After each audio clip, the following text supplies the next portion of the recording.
Yeah, so because I know what I know and I keep it simple. So number one, I have no backlog in my life. I take care of everything as it comes, when it comes. If it's an email, I either respond to it, file it, or delete it, so I deal with it right there. I don't put off tomorrow anything.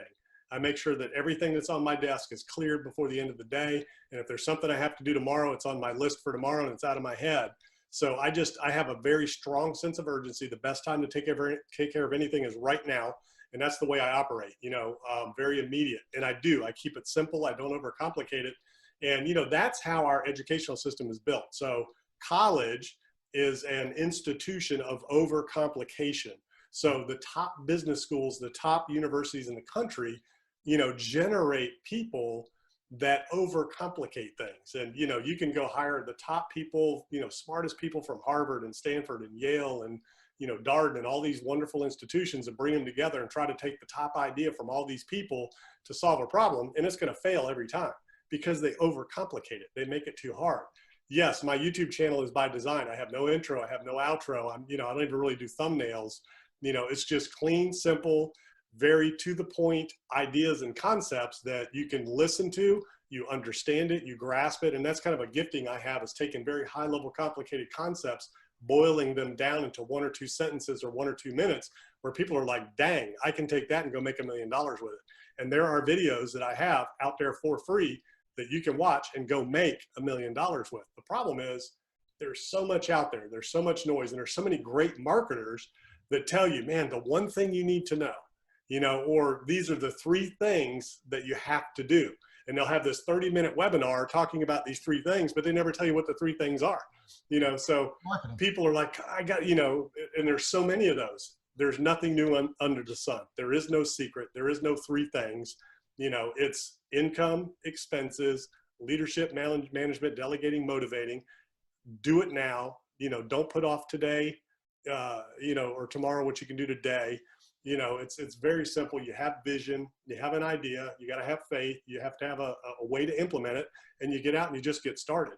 So for me, I can look through the noise because I know it's just noise. I know it's just marketing, and I've been around it long enough and I've studied long enough to where if you look at all of these new books, these new ideas, these new concepts, you can trace them all back, to hundreds of years ago, even to the Bible. If you read Proverbs in the Bible, a lot of the greatest business concepts come from there, in terms of the wisdom of Proverbs and the wisdom of the Bible.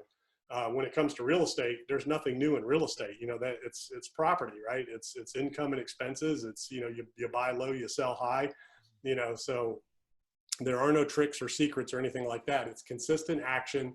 It's educating yourself. It's understanding the business, understanding the metrics, the KPIs, and understanding how to be a leader, delegator, motivator if you're trying to grow and scale a company. So it's keep it simple, streamline, and efficient. And that's the other thing. So, my other gifting is efficiency. I have the ability to come in and make very complicated things very efficient and find the least path of resistance. So my goal in business is to make the most amount of profit in the least amount of time with the least amount of energy and effort possible.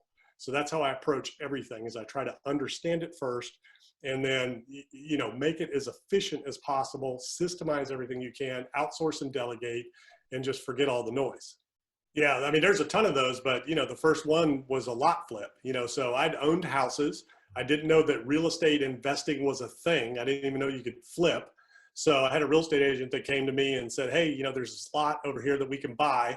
My dad has a client that'll pay us 50 grand more. We can buy it for 100. We can sell it to them for 150. You put up the money, I'll do everything else and we'll split the profit. And I'm like, you can do that? And he's like, yeah. So, okay, we did it. And then 30 days later, we had 15, 25 grand a piece, whatever it was, off of $100,000 cash outlay that I put up. And I was like, man, I had no clue. Yeah. Right. So what that triggered for me, and I just started building houses at this stage, was, wait a minute, there's value in this dirt. So, I went around and started tying lots up and then flipping those to my investors and investors that were buying these properties. These were like a resort area where I was building big beach houses. So I'd make a spread on the land and then I would build them a house. So that launched a whole complete business model that turned into, 150 some $1 million over a 5 to 7 year period, just with doing that little business model alone. So, I mean, all it takes is one little idea and it could just change everything.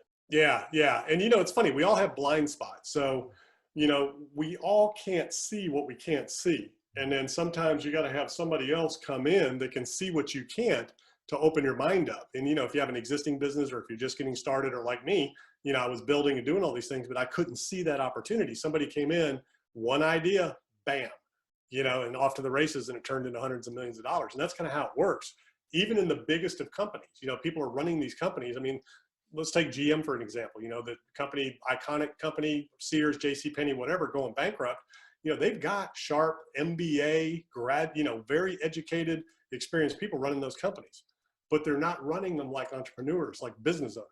They're running them like executives, that have no stake in the game. So they have blind spots, whereas an entrepreneur could come in and step into those companies and fix them in a heartbeat.